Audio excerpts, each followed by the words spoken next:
નમસ્કાર મિત્રો, અમારા નવા વિડીયોમાં આપ સૌનું હાર્દિક સ્વાગત છે। તો આજે આપણે વાત કરીશું ફોરેનની યુવતીએ એક ભારતવાસી સાથે લગ્ન કર્યા, બનેલ સત્ય ઘટના। મમ્મી, આજે આંટીને ત્યાં બહુ જ મજા આવી। આવા લગ્ન તો મેં પહેલી વાર જોયા। એમાં મજાની વાત એ હતી કે લગ્ન કરાવનાર ગોર મહારાજ દરેક વિધિનું મહત્વ સમજાવતા હતા। મમ્મી, શું લગ્ન આટલું બધું પવિત્ર બંધન છે? જો એવું જ હોય તો અહીં અમેરિકામાં તો તરત છૂટાછેડા થઈ જાય છે, તો શું અહીં 7 જન્મમાં બંધન નથી હોતા? બેટા, ભારતની સંસ્કૃતિ મહાન છે। ત્યાં લોકોમાં સહનશીલતા વધુ હોય છે। અહીં જતું કરવાની ભાવના ઓછી હોય છે। બે વિજાતી દેહનું જોડાણ એટલે જ લગ્ન।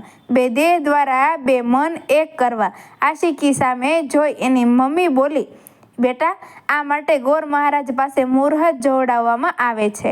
એ શુભ ચોઘડિયામાં પતિ પત્ની બંને જણા એકબીજાનો પ્રથમ સ્પર્શ કરે છે। એ વખતે બંનેના શરીરમાં ઝણઝણાટી વ્યાપી જાય છે। આશિકી ખૂબ ખુશ થઈને બોલી, મમ્મી, અહીં મેં બધાના લગ્ન જીવન તૂટતા જ જોયા છે, માટે જ હું લગ્ન કરવાની ના કહેતી હતી। હવે આ લગ્ન જોયા પછી મારો લગ્ન સામે ખાસ વિરોધ રહ્યો નથી। ત્યાં સંયુક્ત કુટુંબ હોય છે એટલે બધાના દુઃખ ઓછા થઈ જાય છે અને સુખ વધી જાય છે। હું હવે ભારતીય યુવક સાથે જ લગ્ન કરીશ। હું હવે ભારતમાં જ સ્થાયી થઈ જઈશ। મારે પણ સંયુક્ત કુટુંબમાં રહેવું છે। બેટા, હું પણ એવું જ ઈચ્છું છું કે જેથી હું પણ ભારત આવતી જતી રહીશ। તારા પપ્પાના તો બધા સગા વહાલા અમેરિકા જ રહે છે, એ ભારત આવવા તૈયાર નથી। આપણે અહીંથી જ ત્યાંના વર્તમાન પત્રોમાં જાહેરાતો આપીશું। મેરેજ બ્યુરોમાં પણ નોંધાવી દઈશું। આશિકીની ઈચ્છા જલ્દીથી પૂર્ણ થઈ ગઈ। વિડીયો કોલ પર આશિકી વિદિત સાથે વાતો કર્યા કરતી। એમાં એને જ્યારે જાણ્યું કે વિદિતની ઈચ્છા અમેરિકામાં સ્થાયી થવાની નથી, ત્યારે એ બહુ જ ખુશ થઈ। આશિકીની મમ્મીએ વિદિતના મમ્મી પપ્પા સાથે વાત કરી ત્યારે ખબર પડી કે વિદિતના કાકા કાકી એના દીકરાઓ બધા જ ભેગા રહે છે। લગભગ 25 માણસનું સંયુક્ત કુટુંબ છે। આ સાંભળીને આશિકી ખૂબ જ ખુશ થઈ ગઈ અને તેની મમ્મી તેનાથી પણ વધારે ખુશ થઈ ગઈ। પરંતુ આશિકીના પપ્પાએ કહ્યું કે એટલા બધા માણસો વચ્ચે તું કઈ રીતે રહી શકીશ? તારો ઉછેર જ અમેરિકામાં થયો છે, તે હજી ઇન્ડિયા જોયું પણ નથી। પપ્પા, મેં હમણાં જ વાંચ્યું કે એકબીજા માટે ખૂબ લાગણી હોય છે। સંયુક્ત કુટુંબમાં બધા એકબીજાને માન આપે છે અને બધા મર્યાદામાં રહે છે। બસ મારે આવું જ જોઈએ છે। જ્યારે અમેરિકામાં બધા ગમે તેવા ટૂંકા કપડાં પહેરે છે અને જાહેરમાં પણ પ્રેમ વ્યક્ત કરે છે, જ્યારે ભારતમાં તો હસ્તમેળાપ વખતે પણ હાથ પર કટકો રાખી દેવામાં આવે છે। એકબીજાને સ્પર્શ કરવો એ જાહેર વાત નથી, એ એક ગુપ્તતા છે। તમે એ રીતે મર્યાદા સાચવો છો, જ્યારે અહીંના લોકો તો જાહેરમાં એકબીજાને ચુંબન પણ કરે છે। મારે આવી સંસ્કૃતિ નથી જોઈતી। પપ્પા, મારે તો ભારતના જ કોઈક યુવક સાથે લગ્ન કરવા છે અને વિદિત સાથે મારે વાત થઈ ગઈ છે, એટલે વિદિત સાથે જ લગ્ન કરીશ। સામાન્ય રીતે સંતાનોની વાત મા બાપે માનવી જ રહી। આશિકીના પપ્પાએ આશિકીને સમજાવવા પ્રયત્ન કર્યો, પણ આખરે આશિકીની જીદ આગળ એમને નમતું જોખ્યું। આશિકીની ખુશીનો કોઈ પાર ન રહ્યો। આખરે બધા ભારત આવે છે અને 2 દિવસ બાદનું જ મુહૂર્ત નીકળે છે।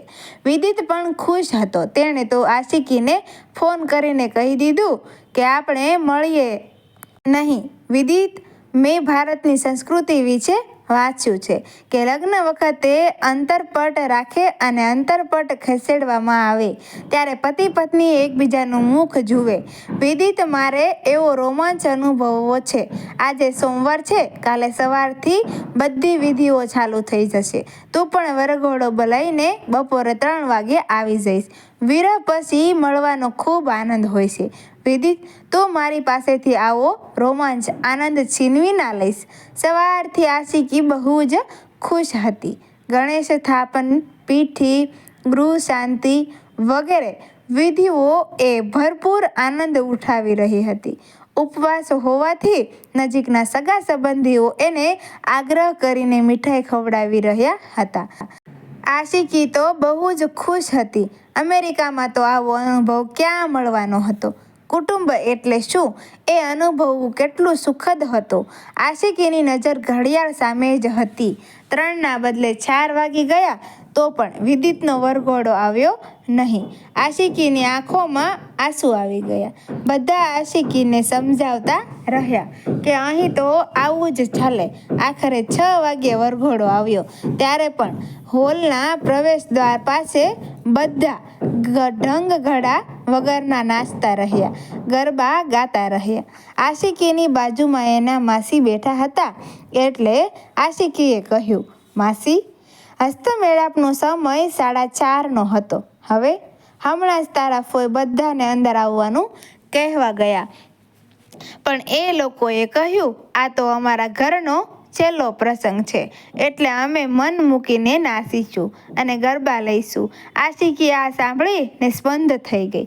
ઘોડે દૂર બેઠેલો ગોર મહારાજને બોલાવ્યા અને પૂછ્યું કે હવે કેટલા વાગ્યાનું મુહૂર્ત છે? બેટા, હવે તો રાતના 1 વાગ્યાનું મુહૂર્ત છે. ઠીક છે ગોર બાપા, હવે તમે જઈને કહો કે આશિકી હવે રાતના 1 વાગ્યે જ છોરીમાં પરણવા માટે આવશે. બહાર જઈને કહો કે તમે રાત્રે મોડા સુધી ગરબાની રમઝટ બોલાવો. હસ્તમેળાપ તો હવે રાત્રે એ જ થશે. આ સાંભળતાની સાથે જ બેન્ડ વાજાનો અવાજ શાંત થઈ ગયો. વિદિતના ઘરનાએ તો આવું વિચાર્યું જ ન હતું. બધા આશિકીને સમજાવતા રહ્યા કે અહીં તો આવું જ ચાલે છે. કાલે તો બુધવાર થશે. તું એ દિવસે પિયર છોડી ના શકે. એ પછીના દિવસે બારસ આવે છે એટલે પણ તું પિયર છોડી ના શકે. અત્યારે જ લગ્ન વિધિ પતાવી દેવાની. લગ્ન વિધિ એ પવિત્ર વિધિ છે. એ ઝટપટ પતાવી દેવાની ના હોય. તમે ગમે ત્યારે હસ્તમેળાપ કરવાનું કહો છો તો મુહૂર્ત શા માટે જોડાવો છો? મને મનાવવાની કોશિશ કરતા જ નહીં. થોડી વાર અટકી ને આશિકી બોલી, લગ્ન એ પવિત્ર વિધિ છે. એ ઝટપટ પતાવવાની ના હોય. ઝટપટ પતાવવા નૃત્ય અને ગરબા પતાવવાના હોય. આખરે વિદિતના ઘરનાએ ધમકી આપી કે અમે લગ્ન કર્યા વગર પાછા જતા રહીશું. પછી તને કોણ પરણશે? આશિકી ખડખડાટ હસવા લાગી અને બોલી, મને તો કંઈ જ ફરક નહીં પડે. અમેરિકામાં તો લગ્નના બીજા દિવસે પણ છૂટા પડી જાય છે. તરત જ બીજે પરણી પણ જાય છે અથવા લિવ ઇન રિલેશનશિપમાં રહે છે. પણ તમારું શું થશે એ વિચારજો. મંજૂર હોય તો કહેજો. લગ્ન તો રાત્રે 1 વાગ્યે જ થશે. તમે ક્યારેય વિચાર્યું છે કે લગ્નમાં આવનાર મહેમાનોની કેટલો સમય તમે બરબાદ કર્યો? કેટલાક ઉંમરવાળા વડીલો ક્યાંક સુધી બેસી રહે. હા, માની લીધું કે તમને ખૂબ હરખ હતો તો ઘેરથી વહેલા નીકળવું હતું. અત્યારે તમારે પાછા જવું હોય તો ખુશીથી જઈ શકો છો. જતાં પહેલાં મારી એક વાત પણ સાંભળતા જાઓ કે સમય ના સાચવે એ જિંદગીમાં ક્યારેય આગળ આવી શકે નહીં. જે સમય ના સાચવે એને સમય પણ ના સાચવે. આખરે રાત્રે 1 વાગ્યે જ હસ્તમેળાપ થયો. જો કે જાન વિદાય થઈ ગઈ હતી. 2 દિવસ પછી વિદિત સાથે આશિકીએ સાસરિયામાં પ્રવેશ કર્યો. એ પણ શુભ સોઘડિયામાં, શુભ મુહૂર્તમાં. મિત્રો, વિડીયો ગમ્યો હોય તો વિડીયોનો લાઈક કરજો, શેર કરજો અને અમારા આવા જ નવા વિડીયો જોવા માટે અમારી ચેનલને સબસ્ક્રાઈબ કરી લેજો. Thank you.